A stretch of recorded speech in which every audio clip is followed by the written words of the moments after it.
in an Estonian manner, that you can grab coffee, you can grab some pirozhenoye. However, they are really cold in English, and there was something more. So feel very comfortable. And as you can see, we are not a huge crowd, and thank you for coming, all of you. Therefore, I believe we can manage quite in a friendly manner and in a kind of intimate atmosphere. So all questions and answers and discussions are more than welcome. You see also some of the cameras in the room. These are not meant to scare you. We are not going to be in the evening news, probably. But these are for the reason because some of the companies who couldn't attend, but they really wanted that the message would be delivered to them. And then we decided that instead of doing like a storytelling mode, I kind of try to remember everything what I hear and see and then give it forward. Instead, we are going to record them and publish them later on Tartu Science Park YouTube. And if you are feeling especially masochistic like I am sometimes doing, then you can go and watch your own speeches afterwards. I promise you it's absolutely horrible experience in my experience. I've done a few video trainings in my life. They have never ended well for me. So, but that's a good news. You can't do worse as I'm doing. So everything else after that comes really in a nice and positive manner. But why we have invited you here today is because we went to Asia a few times and we took some companies there. And we thought that maybe somebody else is interested as well to hear about our experiences, our lessons, our observations. And perhaps somebody wants to go there in future again, or perhaps don't want to go after our presentation. And that's why we are here, to share our experiences and see whether the faraway markets are really far away, whether there are some kind of myths, legends, maybe some items which need to be demystified, and maybe something that can be brought closer to our markets. My name is Vaido. I'm coming from Tartu Science Park, from Estonia. And we were a lead partner in a project called HIADEX. The full name is very, very long. And even though the project has ended, I still haven't managed to memorize it properly. But it goes something like that high value added projects to export, like high value added export. And this is somehow how it compiles together the HIADEX. But the project itself, and I'm going to my presentation now, began as all beautiful projects go with the starting of nice plans. And in our case, the plans started actually already several years back. I dug into my Outlook archives yesterday, tried to find the first mentioning of the project. And the first mentioning I found was summer 2015. And today we are almost at 2019. So it was quite some time back. And this shows that some developments will take time even in the Baltic region, not only in Asia where everything goes slowly. And the initial idea came actually from Latvian industry, who thought that Chinese market is a very attractive market, huge market, let's go to China. Well, idea itself sounded viable. Let's go to China, let's take our products and services to China. And the availability of Estonia-Latvia program measures was available at that time as well, as it is today. And we will hear later today a speech from Estonia-Latvia Secretariat about the opportunities for companies. And we decided that opportunistic people as we are, let's grab the opportunity, let's take somebody else's money and make some things happen. And still the plan was to go to China. After 1 year later, we had still the plans to go to China. However, our kind of budget estimations were a little bit reduced. So the initial idea was to go to China and sell our goods and to do everything for 1 million euros. We ended up, long story short, around 340K. And the spring 2017 was the final date when the project was approved. And in May we started. So these were the plans and the industry-related plans. And then we made more plans and more promises how we are going to go there. initial beautiful plan was to go by the book, that we do the market research, we kind of investigate what are the target segments, what are the target industries, what are the wholesalers, retailers. We do all the book stuff at first, then we prepare the promotional materials, and then we go to the trade fairs. There is a guy, a German guy, long dead by now, and he has said something about the battle plans, that no battle plan survives the first contact with the enemy. The modification of that is that no business plan survives the first contact with the customer. The project world modification of that is that no project survives the contact with the reality. So if you remember this beautiful plans stuff that was in the previous slide, that we are going to do all the stuff by the book, and then we are going to go to the trade fairs in May 2018. This is beautiful me in September 2017 in Singapore. If some of the people who have sharper eyes and are able to identify the name and the country there and remember what I told in the beginning from where I am, there is already the first lesson dawning that, well, Estonia, Latvia, Baltic states, they are not really well known in that part of the world. Some people do know where we are located, but they are relatively few. Most of the times we found out that some keywords work really well. Santa Claus seems to be working, London seems to be working, and Putin and, let's say, four-legged brown animals are also working, which, since we are recording, we are not going to say who they are, but you can take a guess who they are. So kind of the first lesson for me was there that even though I knew it, that nobody probably knows from where we are coming. The reality was, yes, nobody really knows from where you are coming. That either just say that you are coming from Europe, which is plus minus decent size entity, or West. West is also actually good enough. Or you can have a tablet with Google Maps and show this triangle or somewhere that's this neighborhood. Because I had quite many conversations which started that, okay, from where you are, people are polite, they're asking, yes, Estonia, okay. Nobody exactly says that they don't know where it is. Then you say the size about it, like 1.3 million. Ah, yes, I also grew up in a city district as big as that. So this gives you the kind of sense of the scales, what are there and what we are facing. So the Danes actually, with whom I met, not in Singapore or Malaysia, but a few times before in Europe, said that at some point you have to swallow your pride. You have to understand that if somebody says that Denmark is the capital of Stockholm, then you just nod and say that, yes, great, that this is pretty accurate.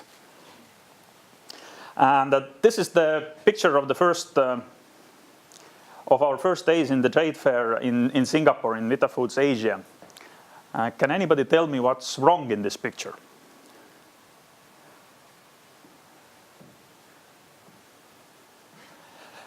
As the true dutiful Estonians and Latvians as we are, we want to offer as much as possible with as little resources invested as possible. So we had kind of a pre-allocated budget, which enabled us, I think it was 12 or 14 square meter booth, and we stuffed it full with everything. So we had around 8 companies, 8 organizations, 20, 30 different products. And next to us, I don't remember whether it was Malaysian or Indonesian booth, which was like 200 square meters, one company like our booth with every product in a separate box. So simplicity, that our kind of evolution of a message was that we are small, and our assumption going to the project was that we are small, Estonia and Latvia are small, we need to go together, we need to look bigger. Nothing wrong with that assumption. I still think that that's a good and valuable idea, but we can't really overcrowd or overcomplicate our message. That what are our products, because most of the time in Singapore I was kind of had to explain that no, Baltic Life Sciences is not a single company and we are not offering all these products under one company. And then people didn't understand why we have 6 companies packed into such small area and why they are offering so different products. So we fixed that when we went to Malaysia and back to Singapore, but this was a kind of one of the cliche messages already that either the KISS methodology, keep it simple, stupid, or more polite, that less is more. That you don't need to pack everything into your message. The same category, the same idea came out in Malaysia in 2018, this year still in springtime, was the clarity part. And here I would say that this particular word, probiotics, just one single word, was quite enough to catch an attention of many visitors and partners there who were walking there. They came in and like the first intro sentence was that, I saw that you are dealing with probiotics. Tell me more. So just one keyword is sometimes enough to get the right audience to talk to you. That, remembering our first picture, you don't need to have too many messages out there. If you are managing to design and package it well, you can do it. But this simple probiotics word actually got a lot of traction in Malaysia. Then this is the tablet where we showed the map afterwards, why I said that Google Maps on the tablet works quite well too. This guy is Andre's colleague. Andre will talk later from BioCC. The standard approach for us was that, first of all, when the nicest pleasantries and polite words were exchanged, you got the question that, okay, what are you doing? And then you said that, okay, I'm doing this and that, and our company is doing this and that. Fine. And then came the question that, but how do you prove that your product or service does what you say it does? Because we are modest people in this region of the world, and we kind of are used to that most people tell the truth. Some people still lie, but most of the people tell the truth and they don't oversell the product. In that region, many do oversell the product or the service. And they really give all the kind of beautiful qualities and quantities that are able to do. And in our case, or BioCC's case, they had some clinical trials done, and here actually the scales didn't work in our disadvantage. When you said that, yes, we have done 700 clinical trials, which is not a huge number, it was sufficient. Nobody really started to say that so little or so much. Actually, if you have something that can prove, that can give you credibility, good enough. Since I'm a public servant, or not exactly civil servant, but I'm working for a public institution, I will leave the business part and the real markets and entrepreneurship part to the people who are coming after me and are far more competent. Also, one of the things which I learned in Singapore and Malaysia is that I know nothing of marketing and product development anymore.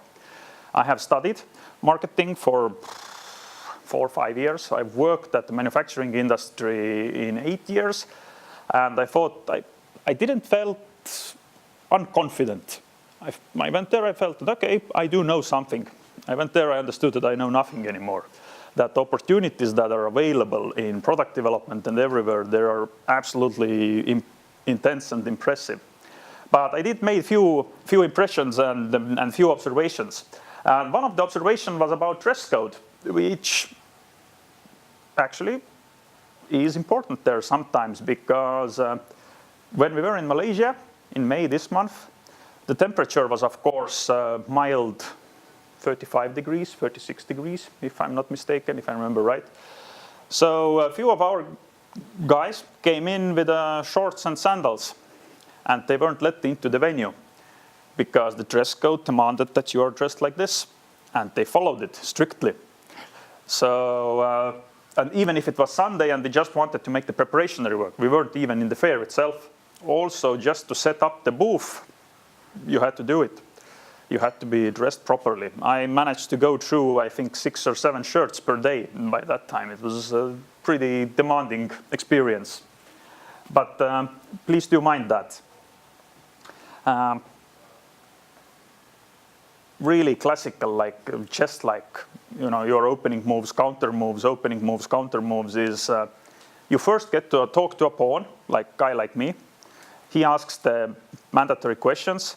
Then by half sentence, if not even the boss man, or let's say maybe the boss man or boss woman is with you, he will cut off the pawn, the me, and says that, okay, seems that these guys are legit, they mean business, now I'm going to talk. Which means you have to get through the first layer, you have to get through the gatekeeper. And then afterwards, you can talk serious business. And then the first guy with whom you might have talked and really established a connection, he's just standing in the back row and being quiet all the time. He will not speak again. That's it. So kind of, again, we know that it's a standard approach, standard behavior there, that you have to go through this hierarchy layer.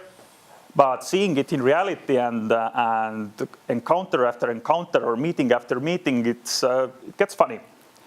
But it works that way. Why I actually wrote here the boss man or boss woman is that, I don't know, I'm an endangered species. I'm a white middle-aged male getting bold soon. But I didn't notice any kind of misleading or disadvantageous behavior regarding women. That we had quite many female entrepreneurs with us, and they were taken as seriously, and I didn't see kind of any biased attitude towards them. However, I did not see any boss woman either from the Asian side. That all the boss men were boss men. Maybe there are boss women behind there, maybe I was just unlucky to meet them, but the boss men were boss men. Just an observation. China, observation number 3. I'm just for a moment checking how I'm doing with the time. I still have a few minutes, good.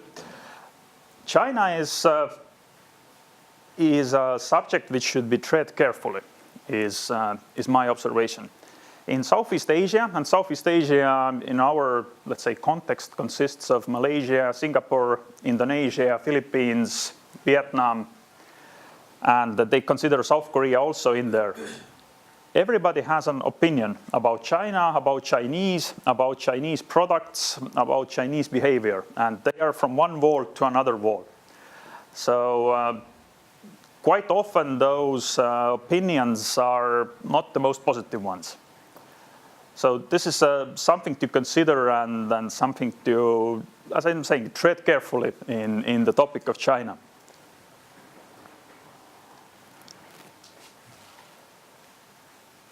One of my favorite ones. Maybe some people manage to survive it easier. The time difference between Estonia and Latvia and then Singapore and Malaysia is not big. It's only 5 hours. So it seems that 5 hours, not so bad, is it? For me personally, it was quite difficult because my poor body didn't understand what he has done to me, that I'm punishing him that way. Because at 2:30 in the middle of the night, I forced him to eat breakfast, which he is kind of not used to do, even though I'm capable of eating at all times and anything. And then around 7 in the evening, when it's most active time for me, usually I forced him to go to sleep in Malaysia and Singapore. And he, again, I didn't understand why he should go to sleep now. So it's quite personal, I believe, for everybody. But for me, this was quite a difficult part to adjust to this biological rhythm. So prepare yourself, and if you go there, go at least 1 or 2 days in advance. Remember the part where I said that I'm a public servant and I'm utilizing all the taxpayers' money as efficiently as possible. I tried to do so also in Singapore in the first time, and also in Malaysia. When we flew in there, I very properly took a train from airport to the central train station, and from central train station, I think from there we took already a taxi to the hotel, and we paid a certain amount of money. Later on, I found out that if I'm taking Grab, which is a local Uber or Taxify, actually they bought over the Uber's Southeast Asian operations. So they are the only ride-sharing service now. It costed 3 times less as using public transport. So they are faster, they are cheaper, they are more reliable. And it really works. You can pay in cash, you can pay via credit card, you can pay even via transactions before and after.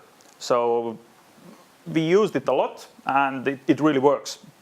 And I might be mistaken, but I think they said that they have around fleet of 500,000 vehicles or something. Maybe it's already more by now. Not only about good things. There is a saying about hacking that it's not a question whether your refrigerator will hack you these days, but when it happens. The same is with the credit cards in that area. Myself, I was lucky, or the guys who actually copied my credit card are still being patient, and they haven't used this opportunity. But quite a few members of our groups got their credit card data copied. So it's not the actual theft that somebody steals your physical credit card, but they manage to copy the data, and they can utilize it when you're already back home and empty your wallet. So be careful. Cash is always an option, but this is something to be seriously considered, that install some kind of safety mechanisms or push notifications that you are immediately notified when your account balance changes. On the business side, and to combine it with the public and business side, these two people are the ones who I would like to namely bring out. There are, of course, many helpful people, and I cannot name all of them here. But in LIDA, or LIA in Latvia, their local representative in Singapore, Miss Lasma-Lidaka, absolutely helpful person, really jumped out of her shoes to really facilitate and organize everything. That I have everything or nothing but good words about her. And the same goes about His Excellency Mr. Riho Gruuv, who is the Estonian Foreign Ministry representative, the ambassador in a very huge area. So he has to cover a lot of countries, but he was also really, really helpful in all of the communications and setting up the local meetings. And so do test and do try out the different kind of people. Not all of them might work for you, but these two worked really well for us. And if you need introductions or connections, we can do them. And pretty much last, or almost last slide is that anything is possible. As I mentioned that I know nothing about marketing or product development, and when we were at the fairs, I was listening quite closely that what are the options, or what are the ways how to enter to the market, and what are the local chains or shops or salesmen or women asking. And pretty much literally everything is possible. If you want to go with your own brand, you can come with your own brand. If you want to go with a local brand, they can make it happen. If you want to come and let them take care of the legal part and everything, it's possible. If you want, you can send them the recipe, they will make the products there. They will make them in capsules, in jars, in whatever, in powder form, however you want. Some things which were completely new for me is that, okay, you don't even need to send us anything. If you want, okay, if you have some very specific raw material, send this over in bulk form and we will do it. But if you want, we will also actually develop new product series or strains from your raw material, if you want. And then we can sell them under your brand as well. So the kind of specter of services that is available and what they are offering to do, whether it's in reality works this way, we didn't manage to test out, but really the kind of opportunities are quite limitless. And some words which kind of are important and will help you to get somewhere, but I'm not going to go through of them here, is mindfulness, sincerity, attention, and communication.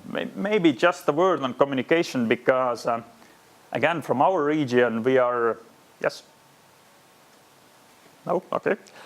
We are not most communicative people, and it's tiring for us if somebody wants to talk with us every day, sometimes even twice a day, about everything and anything, starting from how your dog is living and finalizing how your boat is doing, but nothing around business. That you can still ask, but not get an information out of them. But it's something that you have to endure and to build the relationships. So my personal experience again that it took me some time to survive this kind of intensive communication. And now the very, very last slide, which is a thank you slide. There is a saying in Estonia that a decent Estonian woman has to grow up or carry a man and 7 kids or something. In my case, I was really lucky, or I'm a really unfortunate case of a man, because it took about 6 women to carry me throughout the project and make the project happen. So I owe a lot of them. I owe a really lot to all of them. So my very, very special and sincere thanks to the ladies who, some of them are here today, some of them are not here today, but without them the project, the events, the activities would not have taken place, but they really carried me here today. So thank you.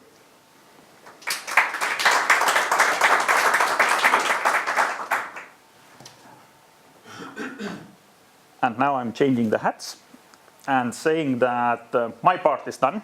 I have done my presentation. If you have any questions, you can ask right now, you can ask later. My contact is also in a little bit small letters there. And we are going back to Southeast Asia next year with another project. So if any of you is interested, just write me.